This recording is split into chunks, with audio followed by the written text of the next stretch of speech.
Good morning, students.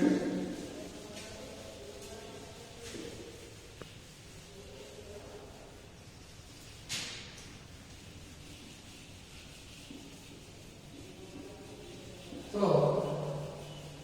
మనము ఈరోజు క్లాస్లో సమాంతర అక్ష సిద్ధాంతం అంటే అదేవిధంగా లంబాక్ష సిద్ధాంతం అంటే ఈరోజు చూద్దాం. ఆల్రెడీ మనం క్లాస్లో ఏంటి వేదికతో లాభంగా సమీకరణం రాయించాడు.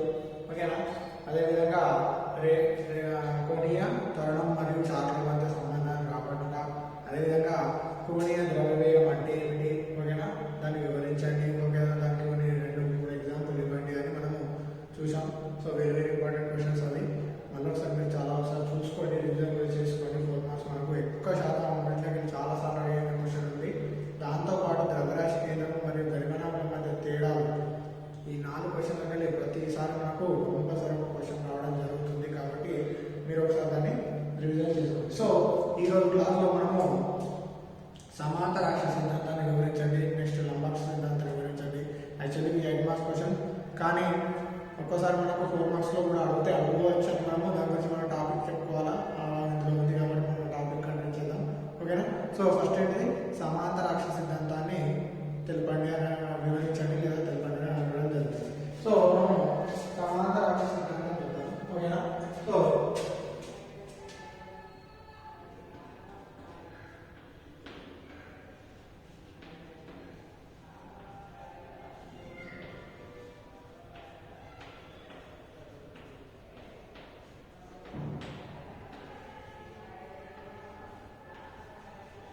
సో సమాంతర అక్ష సిద్ధాంతం. సో సమాంతర అక్ష సిద్ధాంతం ఏం చెప్తుందంటే, ఏదైనా ఒక అక్షం పరంగా అంటే ఏదైనా ఒక అక్షం పరంగా దృఢ వస్తువు యొక్క జడత ద్రావకం ఐ ఏంటిది, ఏదైనా అక్షం పరంగా ఏంటిది దృఢ వస్తువు యొక్క జడత ద్రావకం ఐ అనేది ఆ వస్తువు యొక్క కేంద్రం గుండా పోయే అక్షం పరంగా, సమాంతర అక్షం పరంగా ఏంటిది ఆ వస్తువు కేంద్రం గుండా పోయే సమాంతర అక్షం పరంగా పోయే జడత్వ ద్రావకం ఐజి మరియు ఆ వస్తువు యొక్క ద్రవ్యరాశి మరియు ఆ 2 అక్షాల మధ్య లంబ దూర వర్గాల లబ్ధం మొత్తాన్ని కలిపి మొత్తాన్ని కలిపి ఏమవుతుంది, సమాంతర అక్ష సిద్ధాంతం ఐకి ఈక్వల్గా మొత్తం కలిపి దాన్ని దేనికి సమానం అవుతుంది, దాని యొక్క సమాంతర అక్షం పరంగా జడత్వ ఐకి సమానం అవుతుంది అనేది సమాంతర అక్ష సిద్ధాంతం. సో అప్పుడే నుంచి I equal to IG plus MR square. So సమాంతర అక్ష సిద్ధాంతం ఏమంటే I equal to IG plus MR square. So ఆ I equal IG plus MR square సమాంతర అక్ష సిద్ధాంతం ఏంటిది, ఏదైనా అక్షం పరంగా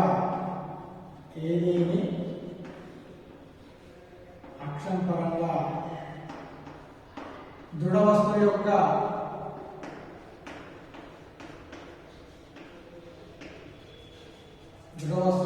జడత్వ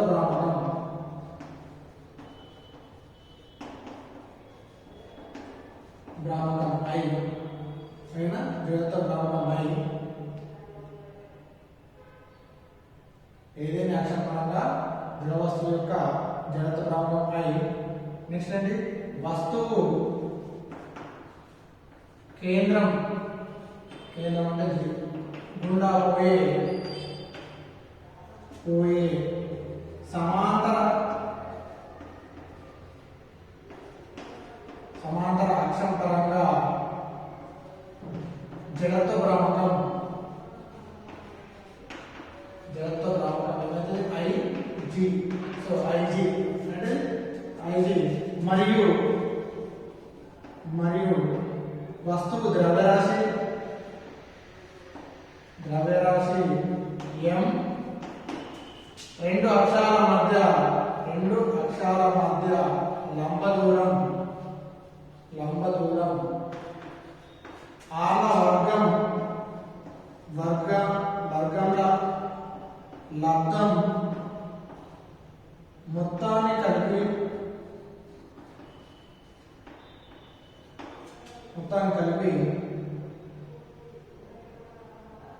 దేనికి సమానం అవుతుంది? జడత్వ భ్రామకం ఐకి సమానం అవుతుంది. లేదా మొత్తాన్ని ఏమంటాము? జడత్వ భ్రామకం ఐ అని అంటాం. సో అనేది ఏదైనా అక్షరం పరంగా ఏంటి? దృఢ వస్తువు యొక్క జడత్వ భ్రామకం అనేది ఐ. వస్తువు కేంద్రం ఓకే. సో మనం జడత్వ సమాంతర సిద్ధాంతం ఏం చెప్తుందంటే ఏదైనా ఒక అక్షరం పరంగా దృఢ వస్తువు యొక్క జడత్వ భ్రామకం ఐ అనేది దేనికి సమానం ఉంటుందంట? వస్తువు కేంద్రం గుండా పోయే సమాంతర అక్షరం పరంగా జడత్వ భ్రామకం ఐజీ మరియు వస్తువు యొక్క ద్రవ్యరాశి ఎమ్ము, అదేవిధంగా రెండు అక్షరాల మధ్య లంబ దూర వర్గము ఏంటి? ఆరు అవుతుంది. వాటి వర్గం అంటే స్క్వేర్. ఆరు స్క్వేర్ లబ్ధం మొత్తానికి ఈ మొత్తాన్ని కలిపినట్టయితే దాని యొక్క ఏంటిది? జడత్వ భ్రామకం ఏదైనా ఒక అక్షరపరంగా జడత్వ భ్రామకానికి ఈక్వల్ అవుతుందని దీని యొక్క నిర్వచనం. సో దీన్ని చూసినట్టయితే ఫర్ ఎగ్జాంపుల్ సో దీన్ని తీసుకుందాం. లంబాక్ష సిద్ధాంతం, సమాంతర సిద్ధాంతాన్ని సో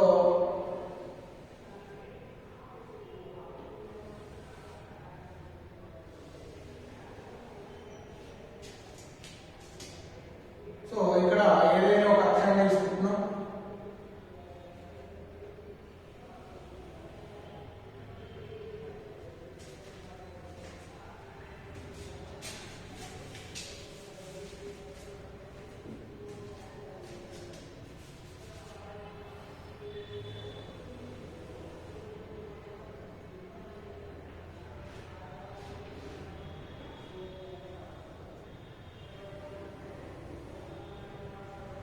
సో ఇది ఏదైనా అక్షరం ఓ అక్షరం బిందువు వద్ద ఏదైనా ఒక అక్షరం తీసుకున్నాం. సో నెక్స్ట్ దీని యొక్క వస్తువు యొక్క కేంద్రం ఏంటంటే జీ. వస్తువు యొక్క కేంద్రం పరంగా కూడా ఒక అక్షరం అవుతుంది. సో ఇవి రెండు సమాంతర అక్షరాలు. సో ఇక్కడ ఓ జీ వీటి మధ్య దూరం వర్గం ఏమవుతుంది? 6 స్క్వేర్ అవుతుంది. 6 స్క్వేర్ అవుతుంది. సో ఇదేదో Z1 అనుకోండి, Z2 అక్షరం అనుకోండి. సో ఇదేంటి? జడత్వ భ్రామకం ఐ, అదేవిధంగా ఇదేంటి? ఐ జీ. సో ఓ పి అనే బిందువు వద్ద ద్రవ్యరాశి మనం ఏం తీసుకున్నట్టయితే అదేవిధంగా ఇక్కడ ఒకటి Q అని తీసుకున్నాం. సో ఇప్పుడు దీన్ని వివరిద్దాం. సో ఏదైనా ఒక అక్షరం పరంగా ఏం చేస్తున్నాము? ఒక వస్తువు యొక్క జడత్వ భ్రామకము ఐ తీసుకున్నాం. అదే కేంద్రం కూడా జీ కేంద్రం కూడా దాని యొక్క సమాంతర అక్షరం పరంగా దాని యొక్క జడత్వ భ్రామకం ఐజీ అనుకున్నాము. సో ఓ అనే బిందువు మరియు కేంద్రం జీ బిందువు ఉంది. సో పి అనే బిందువు నుండి పి అనే బిందువు దగ్గర ఎం అనే ద్రవ్యరాశి అనుకుంటే పి నుండి ఓని కలపాలి. పి నుండి ఏం చేస్తున్నాము? ఓని కలపాలి. పి నుండి ఓని కలపాలి. అదేవిధంగా నెక్స్ట్ మనం ఏం చేస్తున్నాము? పి నుండి జీ కేంద్రం వద్ద కూడా మనం కలపాలి. పి నుండి ఏంటి? జీ వద్ద కూడా మనం కలపాలి. సో ఇలా కలిపిన తర్వాత ఓజీ ని అదేవిధంగా ఓజీని కూడా మనం కలపాలి. ఓజీని కలిపి పొడిగించినట్టయితే పొడిగించిన తర్వాత పొడిగించిన దానికి లంబంగా పి నుండి ఒక రేఖను గీసినట్టయితే లంబంగా నుండి పి ఒక రేఖను గీసినట్టయితే PQ అనేది ఏర్పడింది. ఈ విధంగా పి అనే బిందువు వద్ద ఒక కణం వద్ద ఏమైనా జగగా తీసుకున్నట్టయితే ఈ యొక్క మొత్తం వస్తువు యొక్క ఇదంతా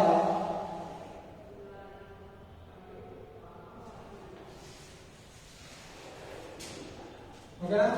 ఈ విధంగా ఒక తలం తీసుకున్నట్టయితే అక్కడ వస్తున్నట్టయితే పి అనే వస్తువు నుండి సో ఓ అక్షరం పరంగా దాని యొక్క జడత్వ భ్రామకం అనేది ఐ ఈక్వల్ దేనికి ఈక్వల్ కి సంబంధించి దాని యొక్క కేంద్రంలో పోయే ఒక ఏంటిది?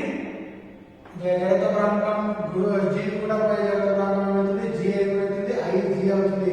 అదేవిధంగా వీటి మధ్యలో లంబ దూరం ఉన్నటువంటి వర్గానికి ఆర్ స్క్వేర్ అనే మొత్తానికి ఈ యొక్క జడత్వ భ్రామకం అనేది దీని యొక్క వివరణ. ఏది ఒక పి నుండి ఓకు గీయాలి. అదేవిధంగా పి నుండి ఏం చేస్తాం మనం? నెక్స్ట్ జీకి ఒక రేఖ గీసినట్టయితే ఓజీని కలిపి ఓజీని పొడిగించగా పి నుండి ఒక లంబంగా గీసినట్టయితే లంబరేఖ గీసినట్టయితే PQ అనేది ఏర్పడుతుంది. ఈ విధంగా మనం తీసుకుంటాం. ఓకేనా? ఈ విధంగా నెక్స్ట్ ఓ అక్షరం పరంగా వస్తువు యొక్క జడత్వ భ్రామకం ఫస్ట్ ఏమంటాము? సో ఈ డెఫినిషన్ అయిపోయింది కదా. సో డెఫినిషన్ ఇస్తున్నాము.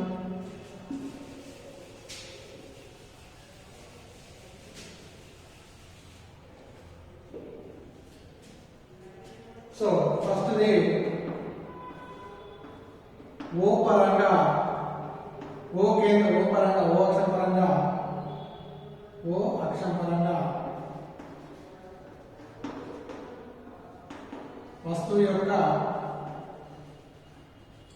జడత్వ భ్రామకం ఏమవుతుంది I is equal sigma of m o p square అవుతుంది. ఎందుకంటే మనకు జడత్వ భ్రామకం I is equal m r square అవుతుంది.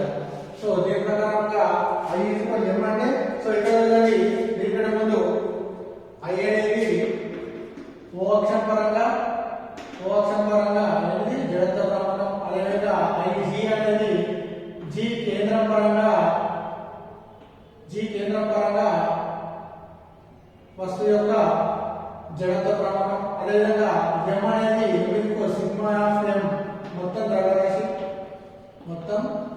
ద్రవ్యరాశి. R అనేది రెండు అక్షాల మధ్య లంబ దూరం. సో వాటికి సంబంధించిన I అనేది IG అనేది అదేవిధంగా m అనేది క్యాపిటల్ M అనేది సిగ్మా ఆఫ్ m అనేది అదేవిధంగా R అనేది రెండు అక్షాల మధ్య లంబ దూరం అవుతుంది. ఈ విధంగా తీసుకుంటున్నాం. సో ఫస్ట్ ఓ అక్షం పరంగా ఏమంటున్నాము వస్తువు యొక్క జడత్వ భ్రామకం I equal sigma m of o p square అవుతుంది. అంటే మొత్తం o p square equal sigma m of o p square అవుతుంది. అదేవిధంగా G కేంద్రం పరంగా అక్షం యొక్క జడత్వ భ్రామకం IG equal to sigma of m pg square. ఇక్కడ pg స్క్వేర్ ఇది ఒకటి o p స్క్వేర్ ఇంకోటి pg స్క్వేర్. ఇది G పరంగా జడత్వ భ్రామకం అవుతుంది, ఇది O పరంగా జడత్వ భ్రామకం ఉంటుంది. సో ఇది ఒక సమీకరణం. నెక్స్ట్ ఇది ఒక సమీకరణం. సో ఇప్పుడు చూడండి త్రిభుజం POQ నుండి త్రిభుజం ఏమంటున్నాము. సో నేను చేసే క్యాలిక్యులేషన్ మనకు సరిపోదు కాబట్టి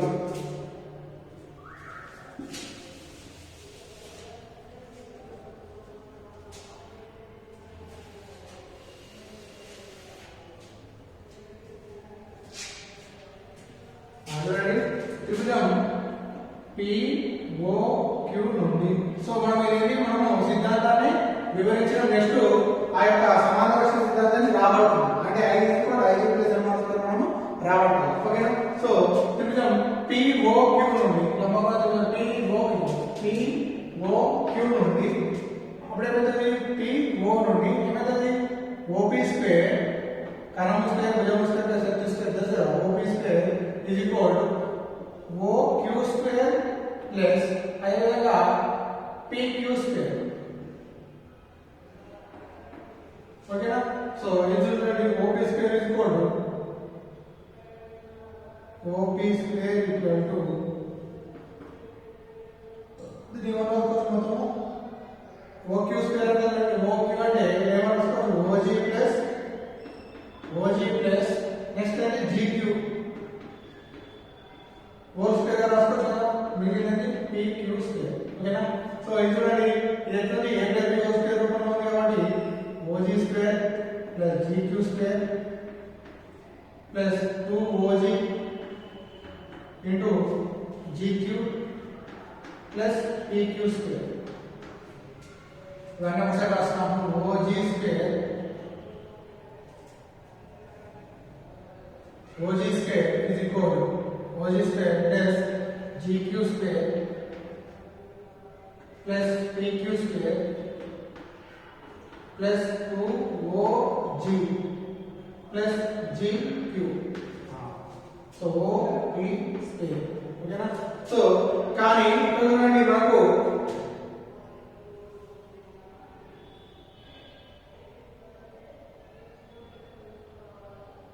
కానీ I is equal to sigma m of OP square ఉంది. కానీ సమీకరణం 1 నుండి అదేముంది సమీకరణం 1 నుండి I is equal to ఏమన్నా రాసుకోవచ్చు sigma m ఏముంది OP square ఉంది. OP square already P square ఉంది. అంటే P square ఉండడం అనేది sigma m అంటే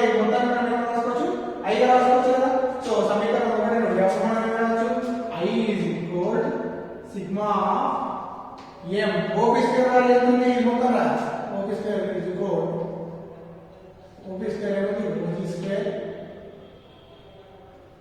plus GQ square plus PQ square plus 2OG into GQ కదా.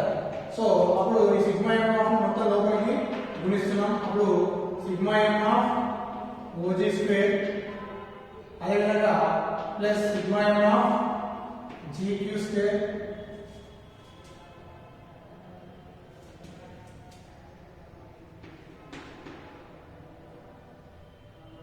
Next sigma M of PQ square sorry ఇక్కడ ఒక నిమిషం చూడండి. కానీ ఇక్కడ చూడండి ఇంకా ఇక్కడ ఎక్కువ త్రిభుజం ఉంది. ఏంటిది త్రిభుజం PGQ. ఏంటిది PGQ. అప్పుడు ఏం రాసుకోవచ్చు త్రిభుజం PGQ నుండి ఏం రాసుకోవచ్చు PG స్క్వేర్ ఈజ్ ఈక్వల్ ఏమవుతుంది GQ square plus PQ square అవుతుంది. PQ స్క్వేర్ ఆర్ అంటే ఉంది GQ స్క్వేర్ PQ స్క్వేర్ ఉంది కదా ఇక్కడ. సో ఈ GQ స్క్వేర్ PQ స్క్వేర్ దగ్గర ఏం రాసుకోవచ్చు PG స్క్వేర్ రాసుకోవచ్చు కదా.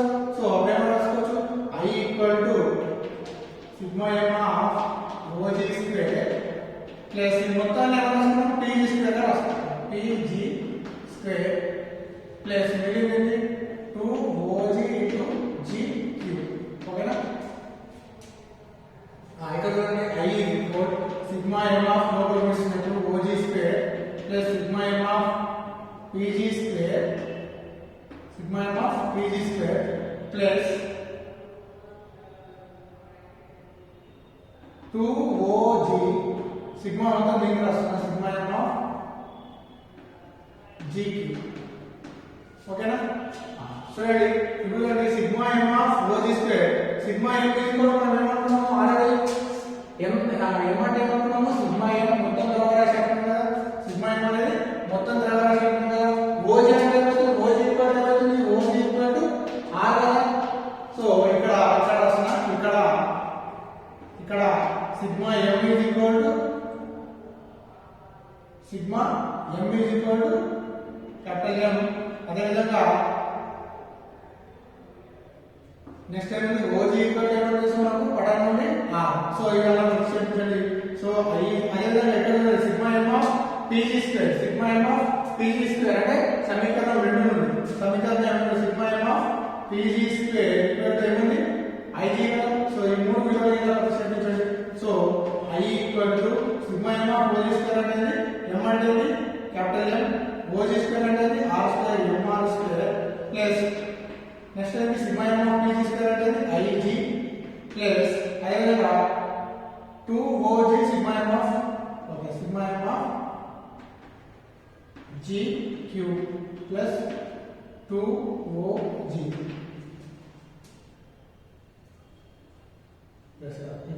సో ఇక్కడ చూడండి MR square IG plus sigma M of GQ and 2OG ఉంది. కానీ సిగ్మా ఎం ఆఫ్ GQ అంటే గురుత్వ కేంద్రం అంటే కేంద్రం కూడా పోయి వస్తువు యొక్క కేంద్రం కూడా పోయి మొత్తం బలప్రమాణం అంటే అక్కడ ప్రవేశించే మొత్తం బలాలు ఏమవుతుంది 0 అవుతుంది. సో ఏమవుతుంది సిగ్మా ఎం ఆఫ్ GQ అనేది ఇక్కడ సిగ్మా ఎం ఆఫ్ GQ అనేది ఏమవుతుంది 0 అవుతుంది. 0 అంటే సంథింగ్ ఏమవుతుంది మొత్తం 0. దేర్ఫోర్ ఇక్కడ sigma M of GQ equal to 0 కావున సో మొత్తం సమీకరణం అనేది I ఈజ్ ఈక్వల్ టు ఏమని వస్తున్నాము IG plus MR square. So సమాంతర రాశి సిద్ధాంతం అనేది నిరూపించడం జరిగింది. మనకు వచ్చింది I is equal IG plus MR square నిరూపించడం జరిగింది. సో మనం సమాంతర రాశి సిద్ధాంతాన్ని నిరూపించడం జరిగింది. ఈ విధంగా ఏమంటున్నాం ఫస్ట్ ఏం చేస్తున్నాము సమాంతర రాశి నిర్వచనం అనేది ఏదైనా ఒక వస్తువు యొక్క దృఢ వస్తువు యొక్క జడత్వాంకం I అనేది దాని యొక్క వస్తువు యొక్క కేంద్రం గుండా పోయే G గుండా పోయే ఇంకో అక్షం సమాంతర అక్షం పరంగా జడత్వాంకం IG అనేది మరియు వస్తువు యొక్క ద్రవ్యరాశి క్యాపిటల్ M మరియు రెండు అక్షరాల మధ్య లంబ దూర వర్గానికి దాని మొత్తానికి ఈ యొక్క సమాంతర అక్షరం సమాంతర అక్షరం యొక్క వస్తువు యొక్క జడత్వాంకానికి సమానం అవుతుంది. ఈ మొత్తాన్ని వస్తువు యొక్క జడత్వాంకం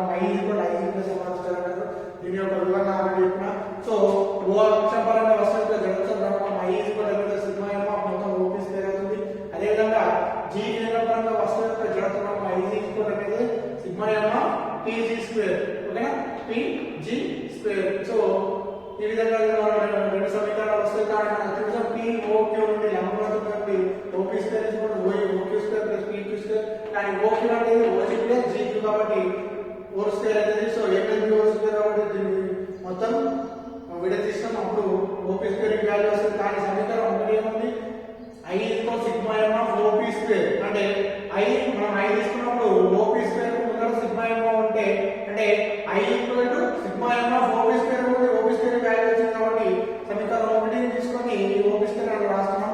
అప్పుడు సమీకరణం ఒకటి నుండి I equal sigma m of OP square అంటే ఇదంతా.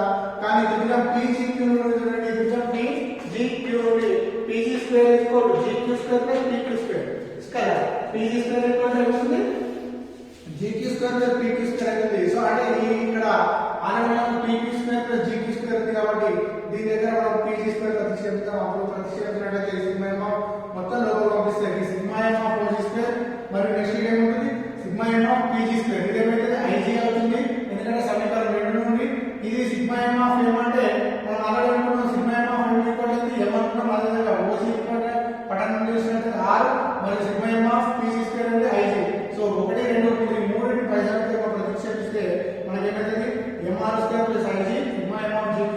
కానీ ఈ సిగ్మా m ఆఫ్ GQ అనేది ఏమైతే 0, ఎందుకంటే మొత్తం కేంద్రం పరంగా అంటే మనం ఏదైనా ఒక వస్తువు యొక్క కేంద్రం వద్ద మనం ఏదైనా మొత్తం గురుత్వాకర్షణ బలం తీసుకున్నట్టయితే అక్కడ ద్రవ్యరాశి మొత్తం ఏ విధంగా ఉంటుంది, కేంద్రీకృతమైనట్టు ఉంటుంది. కాబట్టి ఇక్కడ mg అనేది మొత్తం 0 అవుతుంది. కాబట్టి సో అప్పుడు ఏమవుతుంది దీని యొక్క మొత్తం సిగ్మా m ఆఫ్ GQ అనేది ఏమవుతుంది 0 అవుతుంది. therefore I is equal IG plus mr square. therefore ఏంటి సమాంతరాక్ష సిద్ధాంతాన్ని నిరూపించడం జరిగింది. ఈ విధంగా ఏంటి సమాంతరాక్ష సిద్ధాంతం. ఓకేనా. నెక్స్ట్ మనకు నెక్స్ట్ ఏమిటంటే లంబాక్ష సిద్ధాంతం ఉంది. సో లంబాక్ష సిద్ధాంతం కూడా ఏ విధంగా నేర్పిస్తారో చూద్దాం. ఓకేనా. ఓకే క్లియరా, అర్థమైందా?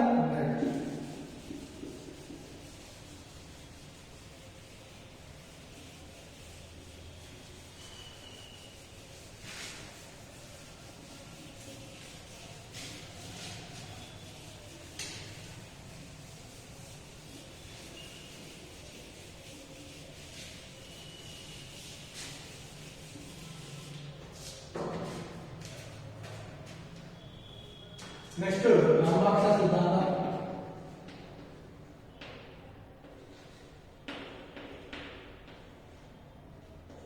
లంబాక్ష సిద్ధాంతాన్ని నిరూపించండి. సో లంబాక్ష సిద్ధాంతానికి ఏం చేసుకుంటాం అంటే ఒక సమతల పటాన్ని తీసుకుంటాం. సో ఏదైనా ఒక బిందువు నుండి ఒక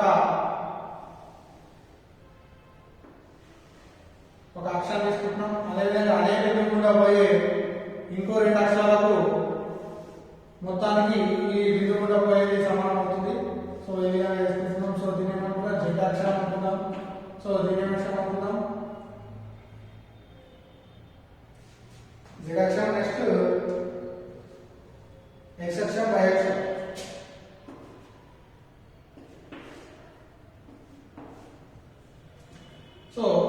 సో ఇక్కడ ఓ బిందువు అనుకున్నట్టయితే ఓ నుంచి కొంత దూరంలో P అనే బిందువు ద్రవ్యరాశి ఉన్నట్లయితే ఇక్కడ P అనే బిందువు ద్రవ్యరాశి ఉన్నట్లయితే సో ఇది ఏమైతే R అవుతుంది. సో P అనే కణం యొక్క ద్రవ్యరాశి ఉన్నట్లయితే అప్పుడు ఇది ఏ బిందువు అనుకోండి, ఇది B బిందువు అనుకోండి. సో ఇది X అవుతుంది, ఇది Y అవుతుంది. ఓకేనా. సో ఇక్కడ చూడండి మనము లంబాక్ష సిద్ధాంతం ఏమని చెప్తుందంటే ఏదైనా సమతల పటంలో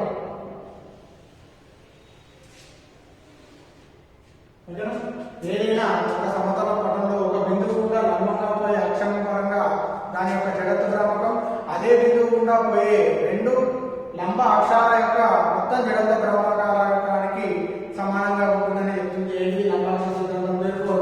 I Z equal to IX plus IY అనేది చెప్తుంది. ఏంటిది IY అని చెప్తుంది. దీన్ని లంబాక్ష సిద్ధాంతం యొక్క సమీకరణం అంటారు. అంటే ఒక బిందువు ఒక సమతల పటంలో ఒక